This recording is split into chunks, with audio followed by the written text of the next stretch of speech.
Hi, I'm Aldyn from HarmoniousTwinFlameUnion.com. Welcome back to my channel.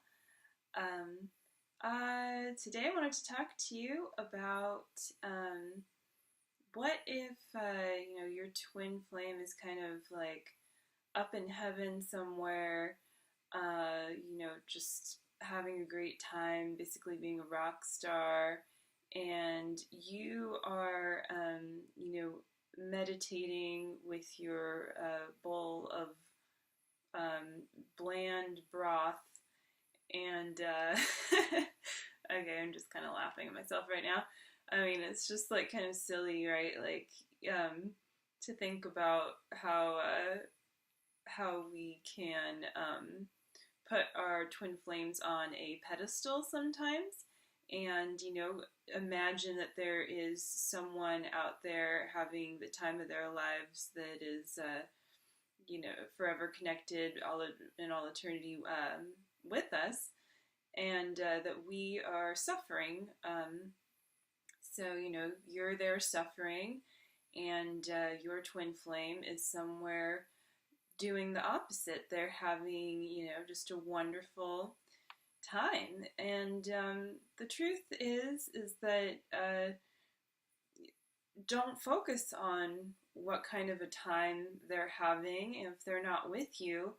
Focus on what kind of a time you're having, and if you're having a shitty time, then you better turn that frown upside down and just start to have a better time with everything that you're doing, and stop focusing on them so much. You might even do it when you're not realizing you are doing it. I've certainly done that before without, I even recently thought I was doing a pretty good job of, living my own life in like a joyful way. But there's so much more to it when you really kind of take back your power, your power of choice that you have in every moment.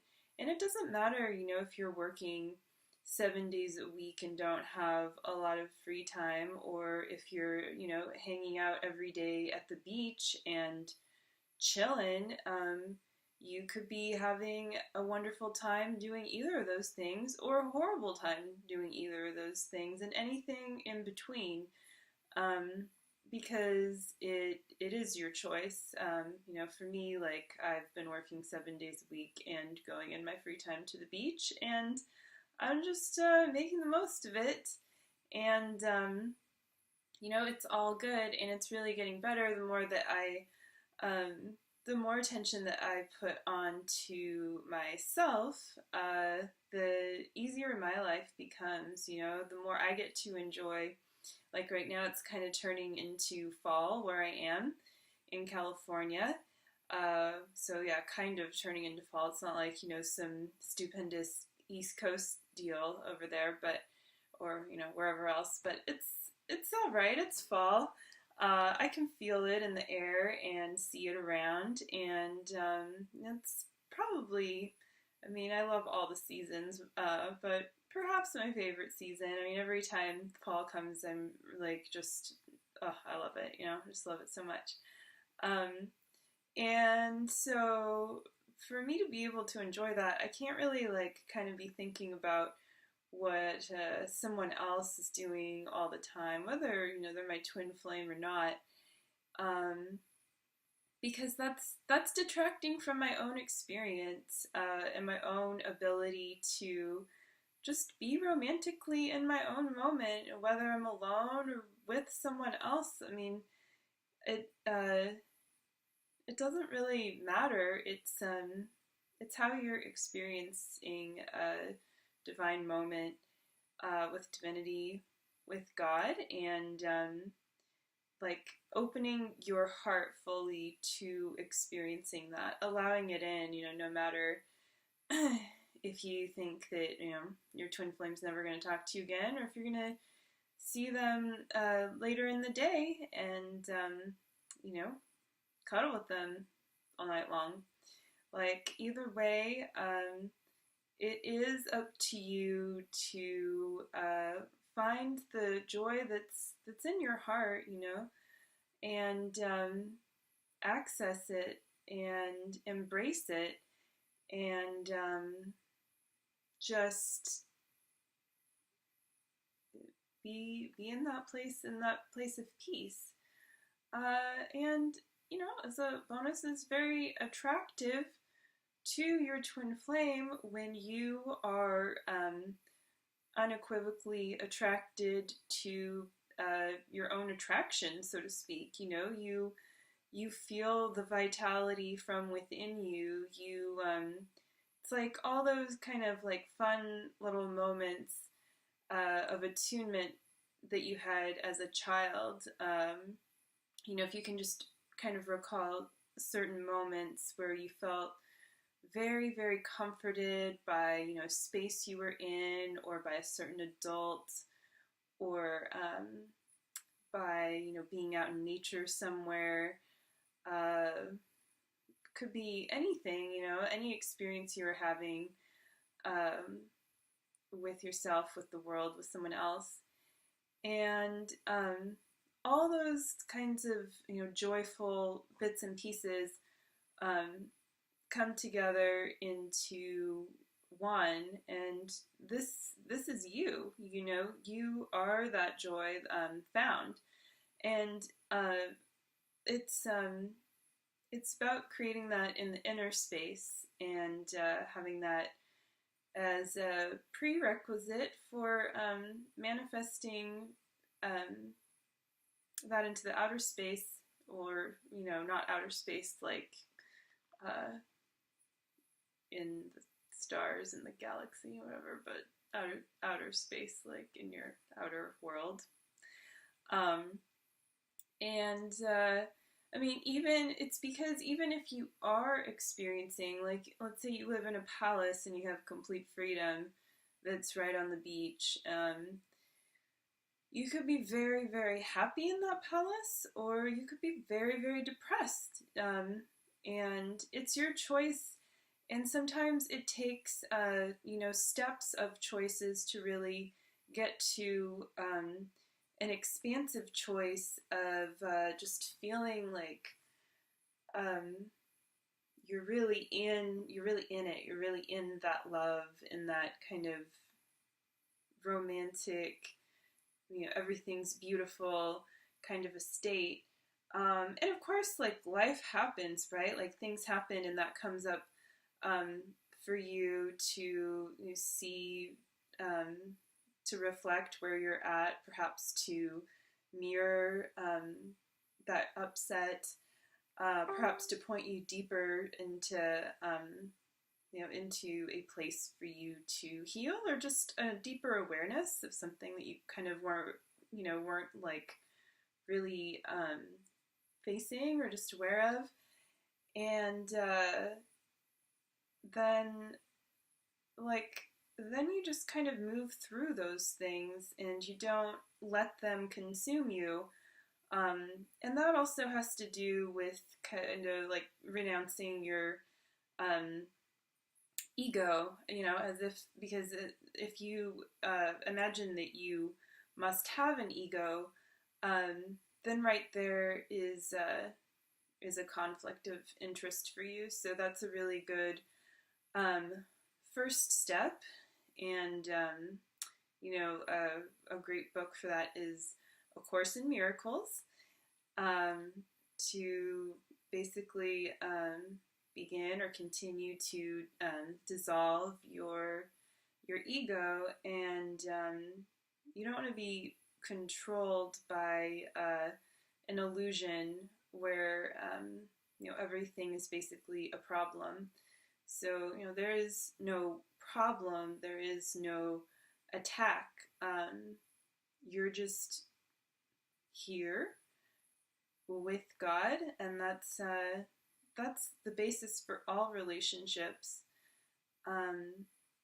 And just to find the inner harmony, so the peace within, and not be afraid to go all the way with that and stay there.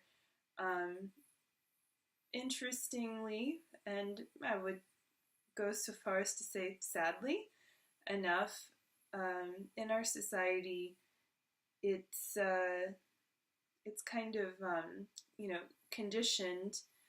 We're conditioned to feel like we can't really stay in a place of feeling good all the time because there is something that will go wrong, um, and that is an opportunity. You know, now I'm saying it. Perhaps it's something that's come into your awareness before.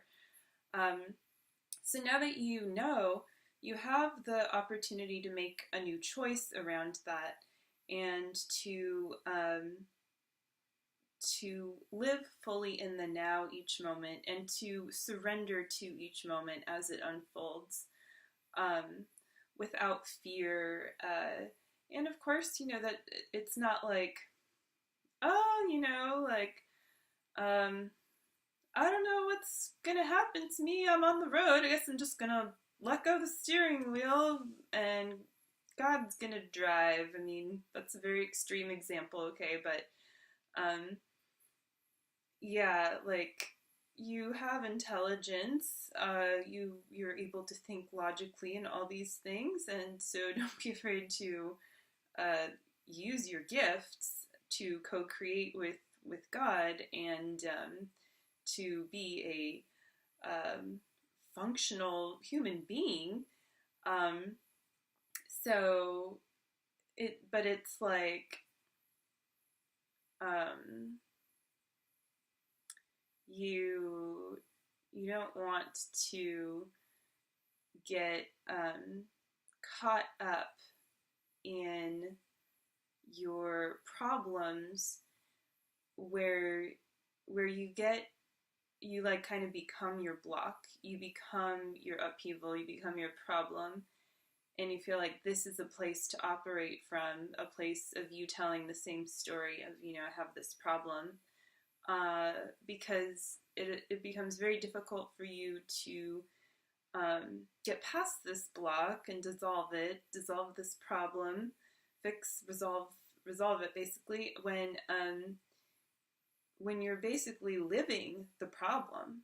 And you may not really be aware of this. I mean, or you might be to some extent. And you know, a really good example can actually be family. And I'm trying to think of another one. We'll just use that one, family. And so, like, you know, you tell the same story over and over again of how difficult it is to get along with this one family member, but you have to because they're your family, and blah blah blah blah blah. Well, you know, no, that's not true. I mean, if someone's very difficult for you to be in a relationship with, then you don't have to maintain that, because there's nothing to maintain, and you actually may be able to love them much more by not maintaining the relationship as it stands, because then you're able to not kind of infuse your problems and their problems into this special relationship. So yeah, that's an example, but also just like more generally speaking, day to day, like, oh, you know, I guess I'm just gonna like go eat this boring food, and I'm gonna go and watch this okay show, or I'm gonna read this really great book, but I'm not gonna enjoy it that much because my twin flame's not here. I'm gonna wait for my twin flame to be here before I rearrange my living space and make it look nice. I'm gonna sit on this couch, and you know, it's pretty comfortable, but I'm just gonna imagine that if my twin flame were here with me, that I would feel much more comfortable. This is all a lack mentality, and it's all, you know, lack, lack, lack, lack, lack. Like, you're not lacking anything right now, and really right now presents everything that you have to you. So if you're not seeing that, then it's it's really important that you do see it, you do embrace the moment, and you do feel it, and you really just love from that place. You're just like blossoming and bubbling up with joy, generally speaking. And then in those moments where there is like an upset or something to mirror, or kind of a a problem kind of thing presents itself, maybe you're having a financial issue, it's a great time to see why that lesson is being presented to you, what block it might be bringing up for you. And again, don't let it consume you. Just surrender and appreciate the moment, and understand that your twin flame, whatever they're off doing, they're also living their whole life. Like you have a whole life, and they have their whole life too, their whole like divine life, and so they're doing like similar level stuff to you. And if you're kind of imagining that they're just very, very like happy and you're not, or something like that, putting them on a pedestal, you're really just taking yourself off of a pedestal, or like lowering yourself. You're degrading your own experience of the now, and that's not gonna, for one thing, help you to be with your twin flame. It's not gonna help attract them, but it's also just not gonna help you to have a good time in life. And I don't know about you, but I really desire to have a good time with every moment of my life, and I invite you to do the same. So I think that's everything I wanted to say in this video. Please comment below, like, share, and subscribe. And if you are interested in getting some help with your twin flame experience, I offer relationship coaching sessions, also astrology readings for you, and if you have your twin flames birth info, them as well. And I offer other services too. So anyway, check that out below, and have a wonderful time ahead. Love you all.